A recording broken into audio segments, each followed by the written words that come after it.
Hello everyone and welcome to innovation tutorial.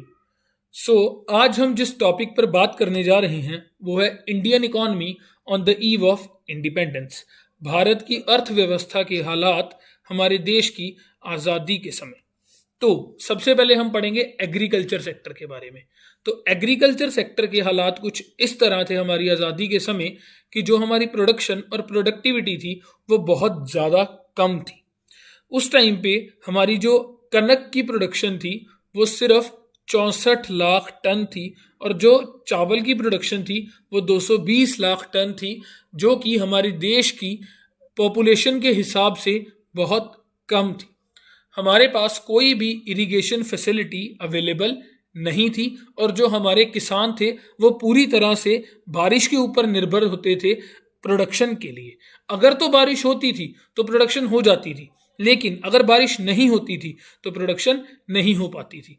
उस time पे जो हमारे किसान थे वो सिर्फ वही चीज़ें बनाते थे जो उनकी परिवार की बेसिक नीड्स को पूरा करने के लिए ज़रूरी हों, और कोई चीज़ वो नहीं उगाते थे।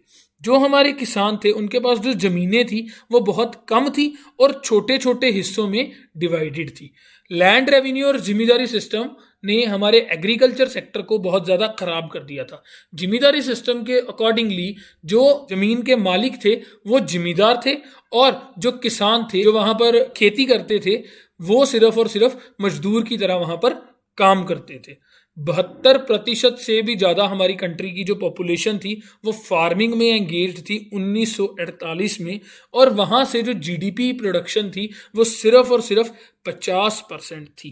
हमारे पास बहुत ज़्यादा शॉर्टेज थी फूड ग्रेन्स की भी। उस समय में खाने पीने के सामान के भी हमारे देश में लाले पड़े हुए थे, जबकि 72% हमारे देश की जो पॉपुलेशन है वो इस सेक्टर में काम कर रही थी। जो ब्रिटिशर्स थे वो फार्मर्स को इंडिगो जैसी चीज़ें जो ब्रिटिशर्स की अपने इंडस्ट्रीज़ में इस्तेमाल की जाती थी वो उगाने के लिए मजबूर करते थे, जिसके कारण कि वो उनसे अपना फ़ायदा ले सकें और किसानों का इस चीज़ से कोई फ़ायदा ना हो पाए। तो ये तो थे हालात हमारे देश के एग्रीकल्चर सेक्टर के। अब बात करते हैं हमारे देश के इंडस्ट्रियल सेक्टर की। इंडस्ट्रियल सेक्टर के हालात भी कुछ इस तरह से थे कि हमारे देश में कोई भी बेसिक और हैवी इंडस्ट्री नहीं थी, यानी कि कोई भी ऐसी इंडस्ट्री नहीं थी जो मशीनें बनाती हो या जो बड़ा सामान बनाती हो।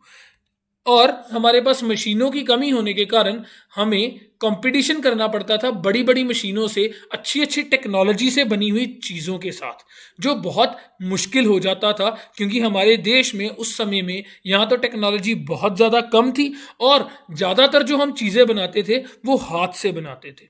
जो ब्रिटिशर्स थे उन्होंने राजा महाराजा के जो कोर्ट थे उनको भी ख़त्म कर दिया था, जिसके कारण कोई भी हमारे देश का व्यक्ति कंप्लेंट ना दर्ज कर पाए गोरों के खिलाफ कि उनके साथ बुरा व्यवहार किया जा रहा है।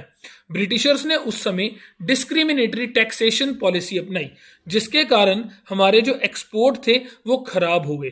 डिस्क्रिमिनेटरी टैक्स पॉलिसी के अकॉर्डिंगली उन्होंने बहुत ज़्यादा टैक्स लगाया हमारे हैंडीक्राफ्ट्स के ऊपर, जिसके कारण उनका प्राइस बहुत ज़्यादा बढ़ गया और उनकी डिमांड बहुत कम हो गई। जो हमारे देश का इंफ्रास्ट्रक्चर था, यानी कि हमारे देश के जो रोड थे, जो मोड्स ऑफ ट्रांसपोर्ट थे, वो भी बहुत ज़्यादा पीछे थे। सिर्फ एक ही इंडस्ट्री हमारे देश में गोरों ने लाई थी, वो थी रेलवेज, लेकिन वो भी अपने खुद के बेनिफिट के लिए। हम अंत में ये कह सकते हैं कि इंडस्ट्रियल सेक्टर की कंडीशन भी बहुत ज़्यादा बेकार थी। इसके बाद बात करते हैं इंटरनेशनल ट्रेड की। इंटरनेशनल ट्रेड का मतलब है कि देश के इंपोर्ट और एक्सपोर्ट की। इंडिपेंडेंस वाले दिन हमारा जो देश था वो ज़्यादातर सिर्फ रॉ मटेरियल्स को एक्सपोर्ट करता था और फिनिश्ड प्रोडक्ट्स मंगवाता था ग्रेट ब्रिटेन से। हम जो थे वो रॉ सिल्क को प्रोड्यूस करते थे, कॉटन करते थे, इंडिगो करते थे, शुगर करते थे और उसको बाहर वाले देशों में बेच देते थे, जिसमें कि सिर्फ और सिर्फ ब्रिटिश कंट्रीज ही आती थी। और हम जो चीज़ें मंगवाते थे वो बनी हुई सिल्क, बने हुए कपड़े और कैपिटल गुड्स जो बहुत ज़्यादा महंगे होते थे वो भी सिर्फ और सिर्फ इंग्लैंड से। ब्रिटिश गवर्नमेंट ने इस तरीके से भारत के एक्सपोर्ट्स और इंपोर्ट्स पर कब्जा कर लिया था कि हमारे 50% से भी ज़्यादा जो फॉरेन ट्रेड था वो ग्रेट ब्रिटेन की तरफ ही जाता था। और हमारी जो इकोनॉमी थी वो उस टाइम पे सरप्लस में ज़रूर थी, लेकिन उसका भी फ़ायदा ब्रिटिशर्स ने अपने लिए ही इस्तेमाल किया। जो सरप्लस आता था ब्रिटिशर्स उसको हमारे देश के लोगों के ऊपर अत्याचार करने में ही खर्च कर देती थी। अब इसके बाद बात आती है इंफ्रास्ट्रक्चर की। कंडीशन जो थी इंफ्रास्ट्रक्चर की वो भी कुछ खास नहीं थी। जो रोड्स थी वो टूटी फूटी हुई थी। आधे से ज़्यादा जगहों पर पहुंचना बहुत ज़्यादा मुश्किल हो जाता था। मोड्स ऑफ ट्रांसपोर्ट जो थे वो अच्छे तरीके से डेवलप्ड नहीं थे। हमारे देश की जो एजुकेशन के हालात थे वो भी बहुत ज़्यादा ख़राब थे। हमारे देश के अधिकतर जो लोग थे वो इलिटरेट थे। जो हमारा हेल्थ केयर सिस्टम था वो भी बहुत बेकार था। इसका इस चीज़ से पता चलता है कि हमारे देश में उस समय बर्थ रेट और डेथ रेट दोनों ही बहुत ज़्यादा थे।